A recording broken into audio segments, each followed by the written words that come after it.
Hi guys, welcome to week 3 of Reading Tuesday online. I'll be sharing the first chapter from a book today. It's a little bit of a longer one, so instead of doing 2 chapters, I'm just going to read one. And if you guys are interested in the book, if you like it, you can borrow it through Sora and read it for yourself. So this book is called The Notations of Cooper Cameron, and this is what the cover looks like. And this book is about an 11-year-old named Cooper Cameron who likes things to be in order. When he eats, he chews every bite 3 times on each side. Sometimes he washes his hands in the air with invisible water. He invented these rituals after the death of his beloved grandfather to protect others he loves from terrible harm. But when Cooper's strange behavior drives a wedge between his parents and his relationship with his older sister Katie begins to fray, his mother's only solution is to take Cooper and Katie to the family cabin for the summer. Armed with a collection of rocks, his pet frog, and his notebook, Cooper vows to cure himself and bring his damaged family back together. So again, if you guys enjoy the first chapter of this book, head over to Sora. If you just enjoy someone reading to you every once in a while, the rest of these videos will be housed on the library Canvas page, and you can click back and listen to whichever book you would like, whenever you would like. So enjoy The Notations of Cooper Cameron by Jane O'Reilly. The Notations of Cooper Cameron by Jane O'Reilly. Chapter 1, June Bugs. Cooper, the pizza will be here any minute. His mother calls from the kitchen. Katie, please help me set the table. Cooper runs to the dining room window. Pepperoni pizza is his favorite. He watches the street for the pizza car with the piping hot pizza hat on its roof. The car will look like a taxi. A girl flutters by on her bike. The reflectors blink like fireflies in the shadows. And then a June bug hits the window screen with a sudden bang and a frantic buzzing of wings. Cooper blinks, startled. He reaches into his pocket and pulls out a pocket-sized notebook and stubby pencil and makes a note to himself. The coleoptera is a beetle and should be called a Maybug because it is still May and not June. What do you want to drink, Coop? Katie says. Cooper flicks the window screen with his finger. The beetle curls its leg, hangs on for dear life. Now Cooper thinks about catching bugs with Grandpa. Jars and jars of coleoptera, cicadas, and his favorite, the Lampyridae, fireflies. Magical, blinking fireflies. He can still hear my grandpa's voice. There you go, my boy, a flashlight in a jar. He sees the look on Grandpa's face, gray and afraid. He sees his hand drop the oar, grip the side of the boat. He wonders if Grandpa hung on for dear life. Don't think about Grandpa. Don't think about Grandpa. Think about summer vacation. No teachers watching him. No classmates copying him from his back. No one saying, that boy is so weird. He has passed 5th grade with flying colors. Cooper can read at the college level, the counselor told his mother. Can read anything you put in front of him. And he does. He even reads the encyclopedia. And thinks he's not supposed to read, like Katie's magazines and her girl books. He reads more than anyone else he knows because he reads every word 3 times, every line 3 times, every page 3 times. But he reads fast so no one notices, and he hides the secret because no one will understand. If they find out, they might have to send him away. Away, away, away. When school starts again in the fall, he will be in 6th grade. Yeah, right, his father says, if they let him back in the classroom. Cooper, Katie says, with mad in her voice. Just water, he finally replies. The June bug shivers against the screen and flies away. Cooper turns the page in his notebook. Soon, all the coleoptera will disappear without notice, like getting over the hiccups. Except Cooper notices everything. He hears the plates clink as his mother lifts them from the kitchen cupboard. Behind him, Katie folds paper, napkins, and sets them at the edge of the placemats.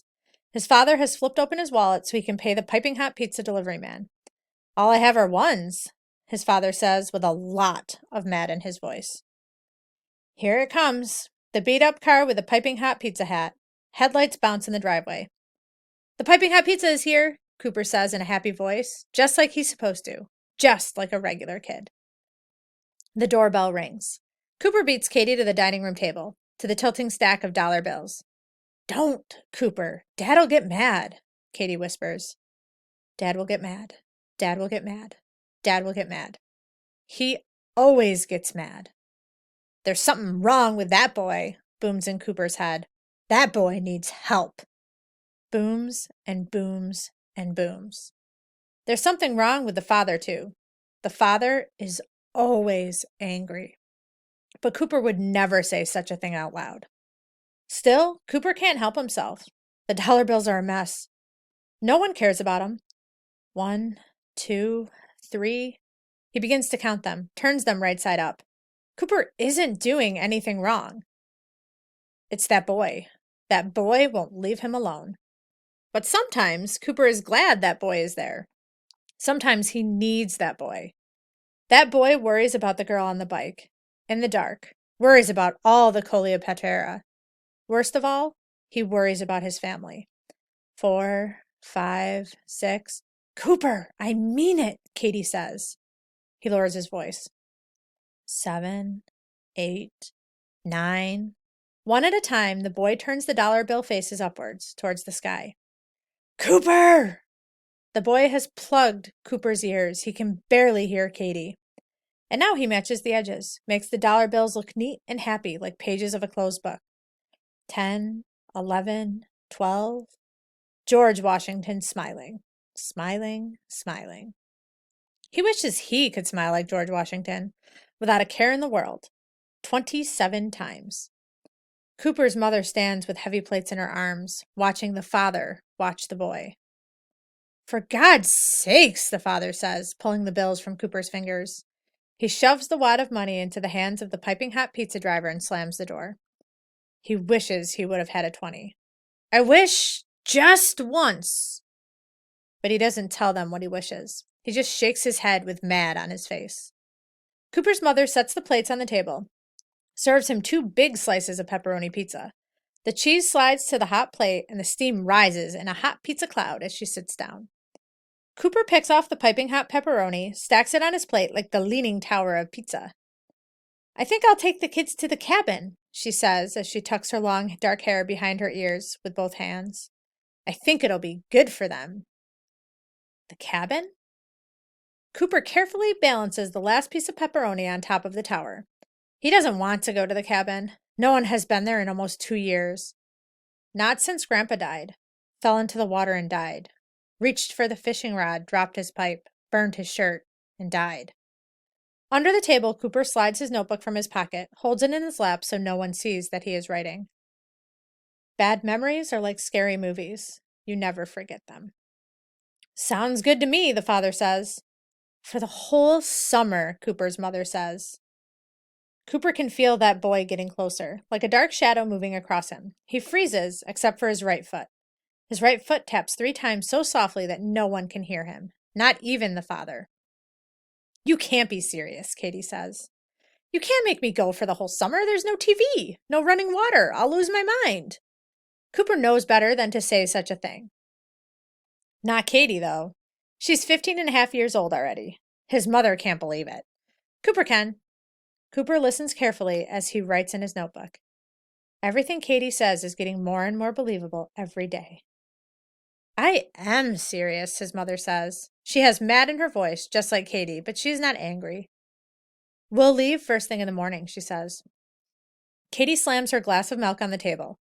Katie will lose her mind at the cabin. His mother will lose her mind too, but only if she doesn't go. And she cannot go alone. Cannot bear to be any more alone than she is right now. But his mother doesn't say a word about her empty heart and why she must go. Cooper understands this kind of secret. He makes another note in the notebook in his lap.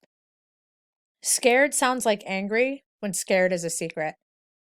It's barbaric, Katie screeches. There's nothing to do. I'll die of boredom. Cooper looks up at Katie, wonders if dying of boredom is truly possible. Well, you can go into town, their mother says. Town? There's nothing but a tourist trap. You blink once and you'll miss it. Knock it off, Katie. You're going, and that's that, the father says. Katie is as angry as the father. She leaves the table and her last piece of piping hot pizza and runs upstairs, slams her door. Cooper stays by his mother. Everyone says he has her dark brown eyes and her dark brown hair. Do his eyes look desperate too? I think my dad would want us to enjoy ourselves up there, his mother says, putting Katie's last piece of pepperoni pizza on Cooper's plate. Yes, Ellen, I'm sure he would, the father says. Don't think about Grandpa. Don't think about Grandpa. Don't think about Grandpa. Except sometimes Cooper dreams about him. He dreams he is swimming. He dreams he hears Grandpa laughing at their private joke about the big one that got away. He dreams the water is pink from the sunset and the cool sand is melted ice cream. But it's just a dream. When he wakes up shivering, he knows he will never go in the water. Never again. No matter what. But he has to go to the cabin. Katie and his mother will need him. He must go. He must be brave and protect them at all costs. Now Cooper wishes himself invisible. He stacks all of Katie's pepperoni on his tower and takes a bite of the crust. He can feel that boy leaning over his shoulder. He chews 1, 2, 3 times on the right side. Turns his head so no one will notice. Chews 1, 2, 3 times on the left side. Just once, for God's sakes, the father says, slamming his hand on the table. Cooper cringes, stops chewing, knows he should be more careful. The leaning tower of pizza sways and then topples, crashing into the Arno River of melted cheese. Cooper must rebuild it. His mother stacks the dirty plates, watching the father watch that boy. Again.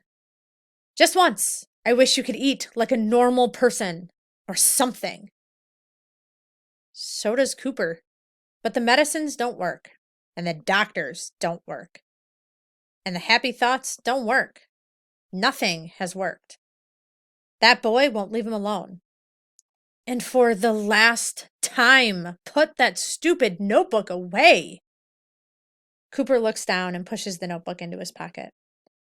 The father stands up suddenly with a glass of wine in one hand and a spot of orange pizza sauce on his tie. When he shoves his chair against the table, it sounds like another slammed door. David, please, Cooper's mother says, her eyes more desperate than ever. Please what? I'm tired of pussyfooting around this house like nothing's wrong. Cooper, why don't you go upstairs, she says softly. Maybe you could start packing? Bring your most important things? I'll take care of your clothes. So Cooper goes upstairs. The light under Katie's door is straight as a laser beam. Her voice whispers, she is not packing. She's talking on her phone. They are leaving first thing in the morning. He must pack his most important things, his prized possessions. He packs 3 small notebooks and 3 short number 2 pencils with sharp points in his favorite dictionary because he must write everything down. And because someday he might write a good and famous book. He packs his calendar so he doesn't lose track of time. And he packs his magnifying glass because there will be many things at the cabin he will have to watch closely. He packs 4 of his smooth rocks, his family of rocks, 1 the size of his fist, 2 the size of cardinal eggs, and 1 little one, as small as a nickel. He leaves the biggest, darkest rock on his desk, alone. Whap! Another June bug hits the window screen. Cooper stares and stares at the screen until it blurs into nothingness. He remembers the night at the cabin when Grandpa built a bonfire and told stories. That night, Katie hollered, Cooper ate a June bug, but he didn't, not really. He just held the coleopteren inside his mouth and let its 6 sticky legs tickle his tongue. And then he tiptoed up to Katie when she wasn't looking and set the beetle on her bare shoulder. She screamed before she chased him around the fire and into the cold lake water and tickled him and made him laugh. But that was almost 2 years ago, when Grandpa was still alive. When Cooper would laugh without a care in the world. He pulls out his notebook and cups it in his hands. Never laugh. Laughing makes you forget what you were doing, and you can never ever forget. The June bug lets go. Lands on its back on the windowsill.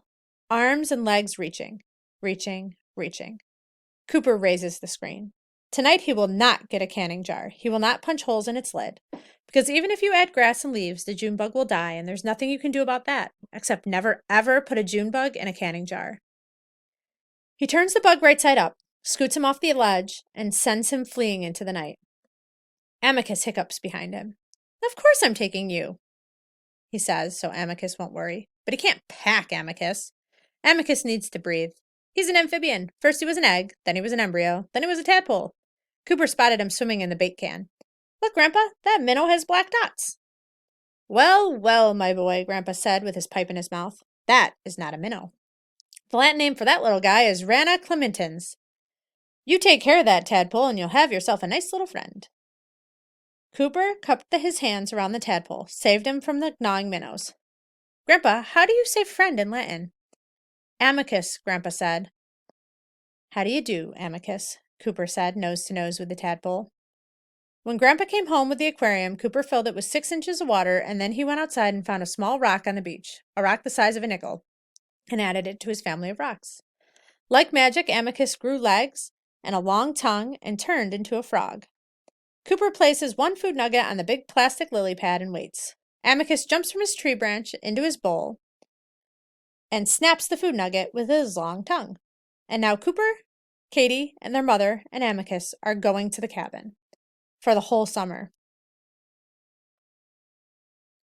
But Cooper does not pack his good and famous book, Inferno, by Dante. Not yet. Not yet, because he must keep reading the longest poem he has ever seen.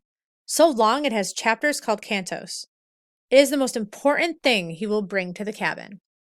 If Katie asks, why are you reading that? He will tell her it is a good and famous book. He will tell her it is a classic. And he will tell her it is a must-read for everyone. But he will not tell her he stole it from Grandpa's suitcase when the ambulance was gone and they packed up all of Grandpa's things to go home. He will not tell her that it smells like Grandpa's pipe tobacco, or that inferno means fire. That if he misses the 3rd word or the 3rd line or the 3rd page, everyone he loves will go up in flames. We, in, R. We in our turn stepped forward towards the city and through the gate. Cooper reads the perfect words perfectly.